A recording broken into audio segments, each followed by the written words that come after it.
Excited na ang mga kapuso sa bagong babaeng karakter na mas magpapagulo sa sitwasyon ng mga bida sa GMA Afternoon Prime Series na My Father's Wife. Ang isa sa cast na si Kylie Padilla may clue kung sino yan.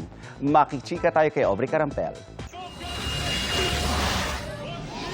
It's complicated na nga ang sitwasyon ng mga bida ng Kapuso Afternoon Prime Series na My Father's Wife. Magiging mas magulo pa sa pagpasok ng mga bagong karakter na mas lalong magbibigay kulay sa intertwined relationships ng characters ni na Kylie Padilla, Jack Roberto, Hazel Kinuchi at Gabby Concepcion. Clue ni Kylie, babae ang aabangang bagong karakter na first time daw niyang makakatrabaho. I'm a super big fan and excited ako. Makita niyo kung sino siya.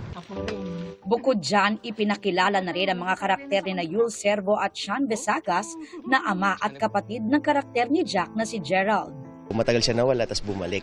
So yun ang abangan ng taong tapos na-reveal pa na parang may something pala sila ni Robert. Siya pala yung mortal na kaaway. So yun yung parang ano kayo mangyayari? Magkakabati ba sila? Mapapatawad pa ba yung karakter ni Sir Yun? Paano ako bilang tatay ko, yung mortal na kaaway ni Sir Robert? Dagdag pa ang pananabotahe ng karakter ni Hazel na si Betsy sa kanyang dating best friend turned daughter-in-law na si Gina played by Kylie. Kaya dapat kumapit sa mas intense at juicy scenes na aabangan sa afternoon drama. Madami na talagang naiinis sa character ko.